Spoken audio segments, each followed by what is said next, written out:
नमस्कार, स्वागत है आपका संवाद 365 में। आपके साथ मैं हूं दिग्विजय सिंह चौहान। हाजिर हूं उत्तराखंड की खबरों को लेकर। आइए नजर डालते हैं उत्तराखंड में क्या कुछ खास चल रहा है, क्या कुछ उत्तराखंड की खबरें हैं। धर्मनगरी हरिद्वार के हरकी पैड़ी क्षेत्र में कुंभ मेला अधिकारी दीपक रावत ने निरीक्षण किया। निरीक्षण के दौरान उन्होंने बताया कि लॉकडाउन के दौरान भी कुंभ कार्य किया जा रहा है। इस दौरान जो भी कर्मचारी कार्य में लगे हैं उनसे सोशल डिस्टेंसिंग का ख्याल रखवाया जा रहा है।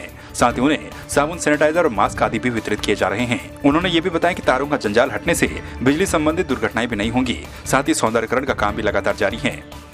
ये इंस्पेक्शन हुआ है, ये इस बात का इंस्पेक्शन है कि जो अंडरग्राउंड केबलिंग के काम हमारे शहर में चल रहे हैं उनकी क्या प्रोग्रेस है। तो बीच में लॉकडाउन के दौरान भी इनफैक्ट ये काम चालू रहे और अच्छी बात ये है कि जो हरकी पैड़ी के एरिया के जो काम थे अंडरग्राउंड के वो हो गए हैं और सेटिस्फैक्ट्री हैं, अच्छे हैं। और आज एक और उद्देश्य ये भी था इंस्पेक्शन करने का कि हरकी पैड़ी पे क्योंकि हेरिटेज पोल्स भी हमारे लगने हैं तो उनकी लोकेशन भी तय की जानी है कि किस जगह पे उनको लगाया जाए भीड़ के जो नियंत्रण है उसकी दृष्टि से। शिक्षा मंत्री अरविंद पांडे के द्वारा अटल ई जनता दरबार का आयोजन किया गया। उन्होंने लाइव संवाद के माध्यम से लोगों में शिक्षा गुणवत्ता में सुधार लाने के लिए अहम सुझाव मांगे।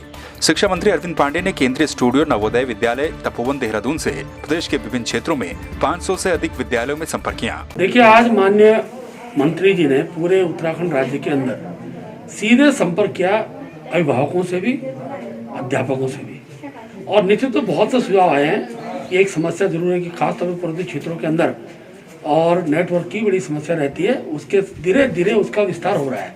अभी आपकी जानकारी बताऊं कि आज ही जानकारी मिली है कि आपका नीति घाटी में भी अब टावर भी इसके जाने वाले हैं।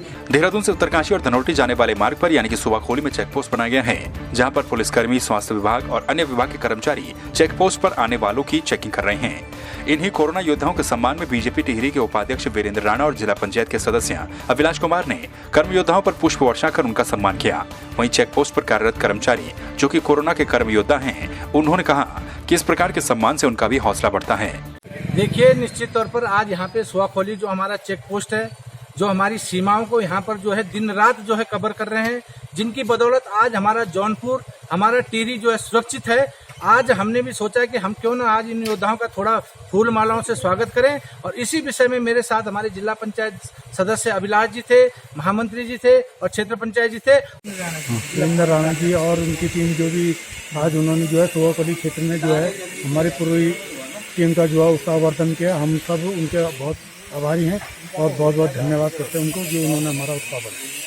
बागेश्वर में लॉकडाउन के दौरान जिले की पुलिस ने नियमों का उल्लंघन करने वालों पर पुलिस एक्ट के तहत 570 और एमपी एक्ट में 915 चालान किए, जबकि मास्क न पहनने पर 670 और सोशल डिस्टेंसिंग का पालन न करने पर 60 दुकानदारों के खिलाफ कार्रवाई की गई। इसके अलावा होम क्वारंटीन का उल्लंघन करने वाले और अवैध रूप से जनपद में प्रवेश करने पर 127 लोगों के खिलाफ मुकदमा दर्ज किया गया। पुलिस अधीक्षक रचिता जुयाल ने बताया कि वर्तमान में हम ग्रीन जोन में सुरक्षित हैं। जनपद को लगातार आगे भी ग्रीन जोन में बनाए रखने के लिए समस्त जनपद वासियों से सहयोग अपेक्षित है।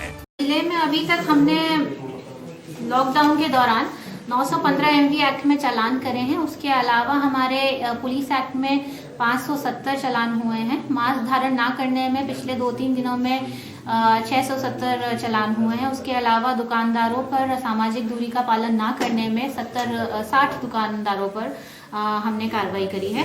इसके अलावा आईपीसी में हमारे कुल 127 मुकदमे लिखे गए हैं। राजधानी देहरादून से पहाड़ी रूट के माध्यम से ऋषिकेश, श्रीनगर, रुद्रप्रयाग, चमोली जिले को पार करते हुए बागेश्वर, देहरादून, चमोली स्टेट हाईवे से ग्वालदम होते हुए रोडवेज के पास बसें जनपद की सीमा में बगैर अनुमति के प्रवेश कर गई। बिना परमिशन के बस से देहरादून से लगभग 34 लोगों को बागेश्वर पहुंचने पर प्रशासन ने उन पर सख्त कार्रवाई की। सभी को 14 दिन के लिए क्वारंटाइन सेंटर भेज दिया गया है। उनके खिलाफ प्रशासन के द्वारा नोटिस देकर आवश्यक कार्रवाई की जा रही है। 34 यात्रियों का मेडिकल कर स्थानीय होटल में बने क्वारंटीन सेंटर में उन्हें रखा गया है। ये 31/66 तो जिसके संबंध में हमारे जिला प्रशासन को जो हमारी स्टेजिंग एरिया बिलौना बस अड्डा बनाया गया वहाँ जानकारी नहीं थी। जिला प्रशासन को कोई सूचना नहीं थी। बस में 34 यात्री थे। उनका रात में उनको महर्षि विद्या मंदिर में उनको रात विश्राम करवाया गया। उनका हेल्थ चेकअप कराया गया। चूँकि उनकी ट्रैवल हिस्ट्री वगैरह जानकारी नहीं थी, उनके पास ना ही ऑथराइज कोई परमिशन थी। टिहरी जिले के केंद्र बिंदु चंबा में नगर पालिका के द्वारा कोरोना वायरस की रोकथाम के लिए प्रत्येक वार्ड में सैनिटाइजर का छिड़काव किया जा रहा है। तीसरे चरण में नगर पालिका की टीम के द्वारा नगर के 9 वार्डों में सैनिटाइजर कीटनाशक दवाइयों का छिड़काव किया जा रहा है। नगर पालिका चंबा के अधिशासी अधिकारी शांति प्रसाद जोशी ने बताया कि कोविड-19 को लेकर लगातार नगर पालिका के द्वारा अभियान चलाए जा रहे हैं। नगर में 2 बार का सैनिटाइजेशन कंप्लीट किया जा चुका है और तीसरे चरण का सैनिटाइजेशन आरंभ हो गया है। जो हमारे वार्ड सभासद हैं उनके द्वारा स्वयं इसका नेतृत्व किया जा रहा है। तीसरे चरण का सैनिटाइजेशन आरंभ है। चंबा ऋषिकेश राष्ट्रीय राजमार्ग में ऑल वेदर प्रोजेक्ट के तहत काम कर रही निर्माणदायी कंपनी के द्वारा दिखोल गांव और दुराल गांव में सड़कों के किनारे ग्राम पंचायत के निर्माणदायी सामग्री को मलबे से दबाया गया, जिससे ग्रामीणों में आक्रोश है। ग्राम प्रधान हरीश भारती ने कहा कि इन दिनों उनके गांव में मनरेगा योजना के तहत कार्य किया जा रहा है, जिसकी निर्माण सामग्री को सड़क के किनारे डंप किया गया था। ऑल वेदर प्रोजेक्ट के तहत काम चल रहा है। कंपनी के ट्रकों के द्वारा मलबा ग्राम पंचायत की निर्माण सामग्री के ऊपर फेंका गया। उन्होंने कहा कि इसकी सूचना संबंधित कंपनी के अधिकारियों को दे दी गई, लेकिन कार्रवाई नहीं हो पाई। हमारे मनरेगा के तहत कार्य चल रहा था गांव में और वो कार्य पूरा हो गया था, जिसमें हमारी आदत से ज़्यादा गिट्टी यहाँ पे डंप कर रखी थी दूसरे काम के लिए, जो दूसरा काम आज से शुरू हो गया है। और यहाँ पर रात को 3-4 दिन पहले गिट्टी के ऊपर यहाँ मिट्टी डाल दी गई है इन NH के द्वारा। मैंने इनसे संपर्क भी किया था, लेकिन इनसे अभी तक कोई कार्रवाई नहीं की जा रही है। मसूरी में 36 साल की महिला कोरोना पॉजिटिव मिलने से हड़कंप मच गया। ये महिला मसूरी के बूचड़खाने में 13 मई को दिल्ली से आई थी। महिला का दिल्ली से आते हुए आशा रोडी चेक पोस्ट पर सैंपल लिया गया था। महिला के साथ 2 बच्चे भी दिल्ली से आए हैं। मसूरी में कोरोना पॉजिटिव का ये पहला मामला आया है, जिसके बाद पुलिस ने लंडौर बूचड़खाने की घेराबंदी कर दी। वहीं प्रशासन के द्वारा महिला के संपर्क में आए सभी लोगों को चिन्हित किया जा रहा है। हमारे पास अभी रिपोर्ट आई है, जो लैब है उसकी एक लेडी थी नसरीन नाम की, एज 36 ईयर की, तो वो उन्होंने दिल्ली से ट्रैवल किया था। तो उनकी अभी जो रिपोर्ट आई है पॉजिटिव की कोविड की रिपोर्ट आई है। जैसे ही हमको रिपोर्ट मिली है, हमने जो ये अपना लंडौर वाला एरिया है बूचड़खाना, इसको सील करने के लिए प्रोसेस शुरू कर दी गई है। कॉन्टैक्ट ट्रेसिंग कर ली जा चुकी है जितने लोगों से उनका कॉन्टैक्ट हुआ है यहाँ आने के बाद।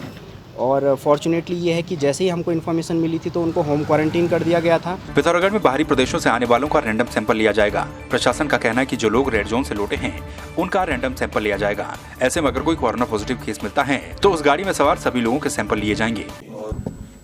जनपद में जो व्यक्ति अभी लॉकडाउन अवधि के दौरान रेड एरिया से आ रहे हैं, रेड डिस्ट्रिक्ट से आ रहे हैं, उनमें अधिक से अधिक लोगों को सैंपलिंग करने का हमारा मानस है। इसको देखते हुए हम लोगों ने हर बस में या हर वाहन से जो लोग आते हैं उसमें से 5 से 6 लोग का हम सैंपलिंग कर रहे हैं। इसको एक रैंडम सैंपलिंग के रूप में देखा जाएगा और जिससे कि हम लोग को एक बेसिक जानकारी प्राप्त हो सकती है कितने लोग बाहर से आए थे, उसमें कितने लोग नेगेटिव हैं या पॉजिटिव हैं।